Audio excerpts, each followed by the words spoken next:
Welcome back to my YouTube channel students. A very good evening to all of you.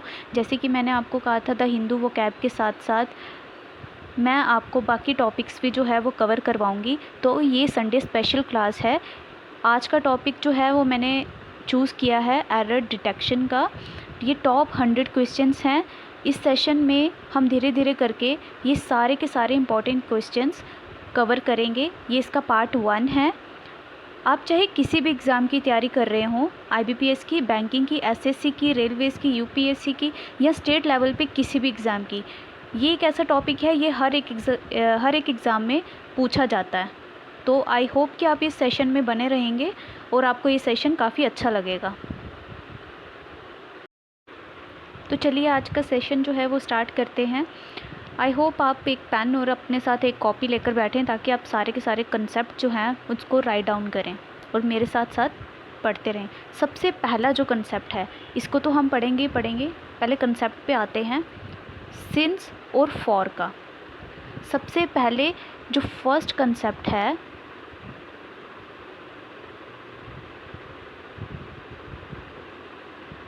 जो मुझे आपको समझाना है वो है सिंस और फॉर का। कहाँ सिंस लगता है, कहाँ फॉर लगता है। जब भी आपको कोई point of time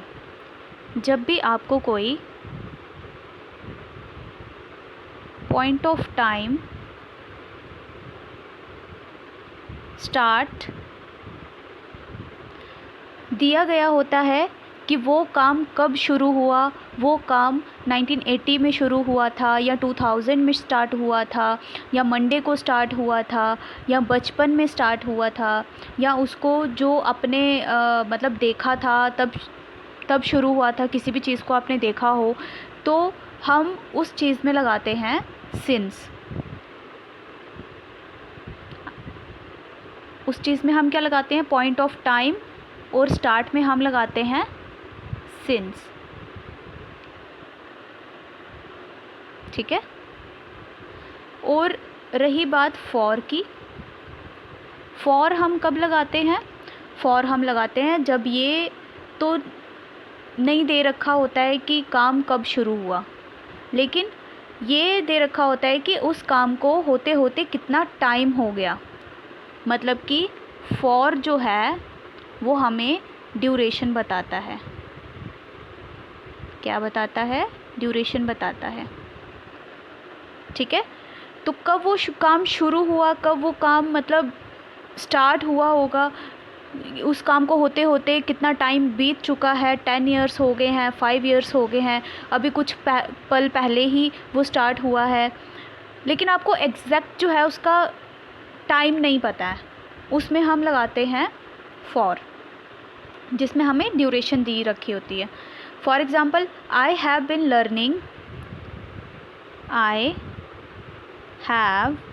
been learning English. यहाँ पे फॉर या सिंस, चाइल्डहुड। क्या आएगा? इसमें आएगा हमारा सिंस। क्यों आएगा सिंस? क्योंकि वो चाइल्डहुड में स्टार्ट हुआ। ठीक है। उसको वो पॉइंट ऑफ टाइम जो है वो पता है, उसको वो मैं कब से इंग्लिश जो है वो सीख रहा हूँ या सीख रही हूँ, सिंस माई चाइल्डहुड। अब इसी की जगह, चाइल्डहुड की जगह अगर ये दे रखा हो 28 ईयर्स, तो हम क्या लगाएंगे? हम उस केस में क्या लगाएंगे? हम उस केस में लगाएंगे for. I have been learning English for 28 years.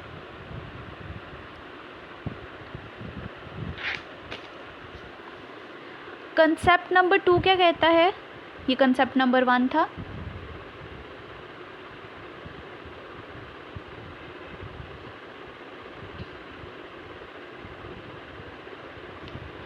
Concept number 2 कहता है सिंस और फॉर जब भी ये मतलब दे रखा हो कि जब ये टाइम, तो कंसेप्ट नंबर 2 क्या बोलता है? कंसेप्ट नंबर 2 बोलता है कि ये सिंस और फॉर जो हैं ये आपको टाइम के रिलेटेड तो बता देते हैं, टाइम के बारे में बात कर रहे होते हैं, तो ये सिंस और फॉर जो है वो लगता है।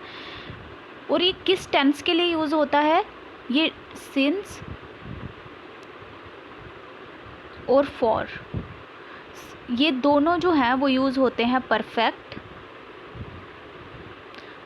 टेंस या परफेक्ट कंटिन्यूस। Perfect continuous. इसके अलावा ये किसी भी टेंस में जो है वो यूज़ नहीं होते, सिर्फ़ और सिर्फ इन दोनों टेंस में जो है वो यूज़ होते हैं। तभी यहाँ पे सिंस लगा था और यहाँ पे हैज़ बीन लगा है, तभी ये करेक्ट सेंस बन रही है। तब सिंस था तभी हमने हैज़ बीन लगाया। The fleet has the backbone of the Pakistan air force since the early 1980s upgraded and replenish periodically। तो ये पूरी फ्लीट का मतलब क्या होता है? बहुत सारे एरोप्लेन, ठीक है। तो ये पूरी फ्लीट है, बैकबोन, ये सब इम्पॉर्टेंट है पाकिस्तान आर्मी के लिए। कब से? 1980s की शुरुआत से। यहाँ पे जो है वो सेंटेंस जो है वो यहाँ ख़त्म हो रहा है। ये जो है अपग्रेडेड के आगे ये एडिशनल इन्फॉर्मेशन है, ठीक है। कोई भी एडिशनल इन्फॉर्मेशन जब भी किसी भी सेंटेंस के बाद से शुरू होती है तो वो या तो वर्ब की थर्ड फॉर्म से या तो वर्ब की फर्स्ट फॉर्म प्लस आईएनजी के साथ जो है वो स्टार्ट होती है। यहाँ पे अपग्रेडेड जो है वो तो ठीक है, एंड रिप्लेनिश की जगह क्या आना था? रिप्लेनिश्ड, ईडी आना था यहाँ पे periodically। बाकी तो हमें ये पता चला है कि जो डी पार्ट है, मतलब जो डी ऑप्शन है उसमें एरर है, वो क्या है? वो गलत है। आई होप आपको ये जो फर्स्ट वाला एक सेंटेंस है और इसमें जो एरर है, इसमें जितने भी कंसेप्ट हैं वो समझ आए हों। सो प्लीज़ इसके साथ बने रहिए। तो चलिए नेक्स्ट वाले सेंटेंस पे जाते हैं। आगे जाने से पहले एक और कंसेप्ट जो है वो समझते हैं। ये कंसेप्ट जो है वो टू वर्ड्स के लिए है। ये जो दो वर्ड्स हैं ये काफ़ी इम्पोर्टेंट हैं। उसमें से एक वर्ड जो है वो है एस्पेशली और सेकंड है स्पेशली। काफ़ी ज़्यादा कंफ्यूज करते हैं ये दो वर्ड्स बच्चों को। इन दोनों वर्ड्स का पार्ट ऑफ स्पीच क्या है? पार्ट ऑफ स्पीच है इन दोनों का एडवर्ब। अब मीनिंग समझते हैं।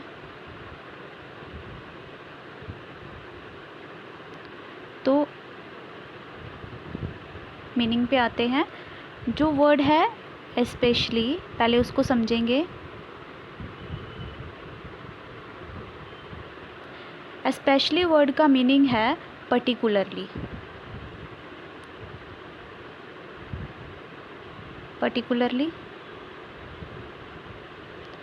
इसका मतलब है किसी चीज़ को आप पॉइंट आउट कर रहे हैं।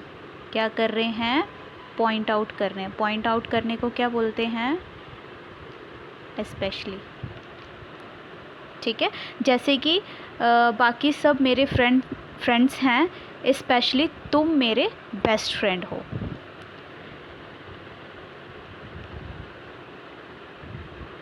समझ आया? अब सेकंड वर्ड पे आते हैं। सेकंड वाला वर्ड समझते हैं। इनको हम विद एग्जांपल भी समझेंगे। सेकंड वाला जो वर्ड है वो है स्पेशली। इसका क्या मतलब होता है? आप किसी चीज़ का पर्पस बता रहे हो कि वो चीज़ आपने क्यों की है, उसके पीछे का पर्पस क्या है, उसके पीछे का रीज़न क्या है। उस वर्ड को हम बोलते हैं स्पेशली। आप क्या कर रहे हो? आप पर्पस बता रहे हो, ठीक है। फॉर एग्ज़ाम्पल से समझते हैं, फिर और अच्छे से क्लियर हो जाएगा। For example, I bought this rose specially for you. मैंने ये रोज़ स्पेशली तुम्हारे लिए लाए हैं, या मैं ये स्पेशली तुम्हारे लिए लाया हूँ। मतलब कि पर्पस तुम हो, रीज़न तुम हो। अच्छा, उसको नेक्स्ट जो है वो रिप्लाई क्या आता है आगे से, नेक्स्ट रिप्लाई क्या आता है, उसको रिप्लाई मिलता है कि वाओ, मुझे रोज़ेज़ तो बहुत पसंद हैं, मैं बहुत खुश हूँ तुम रोज़ेज़ लेकर आए हो, बट मुझे स्पेशली येलो पसंद है। आई लव रोज़ेज़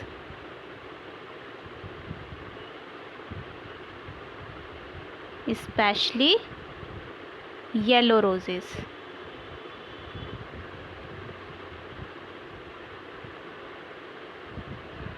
दोनों चीज़ें एग्जाम्पल के साथ समझ आई। स्पेशली और स्पेशली का जो डिफरेंस था वो समझ आया।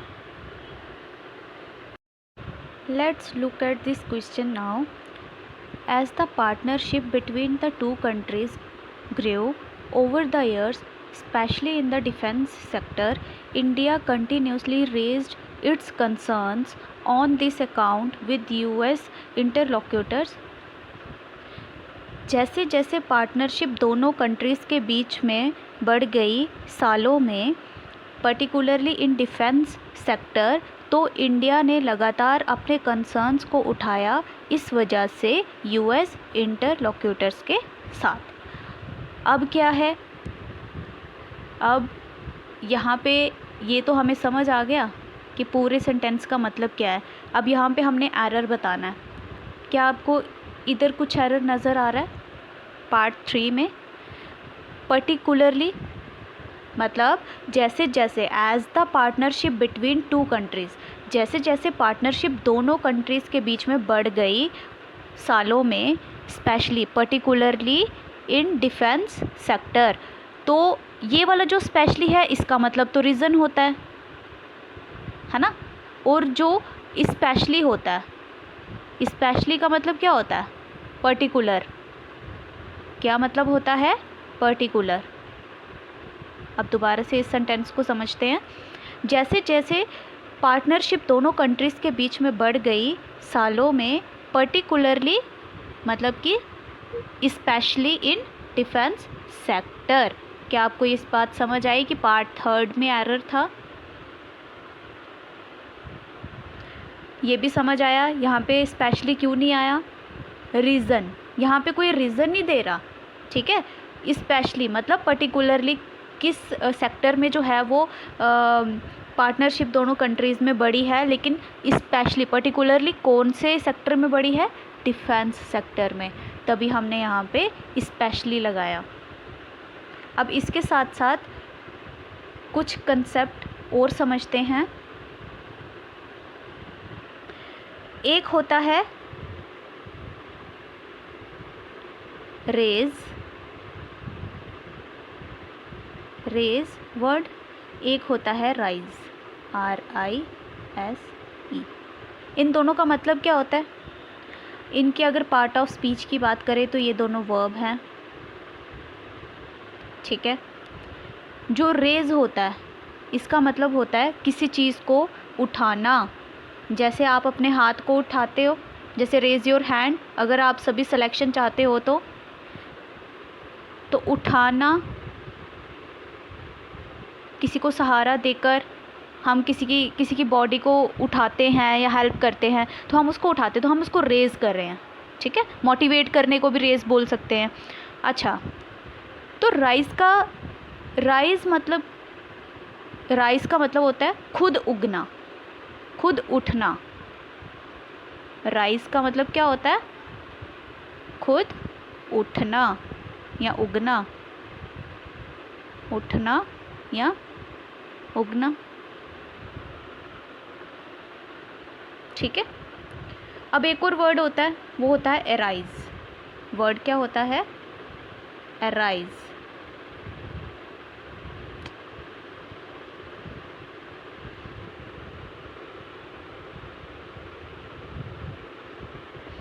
इस अराइज का क्या मतलब होता है? जागना। जागने को बोलेंगे अराइज। ठीक है, तो यहाँ पे हमने क्या लगाया? रेज्ड लगाया। इंडिया ने रेज्ड, मतलब India raised it's concerns on this account. India ने, मतलब कि इंडिया ने अपनी चिंता को उठाया, इसलिए यहाँ रेज्ड आया है। समझ आया? अब जैसे वर्ड है रेज, राइज, अराइज,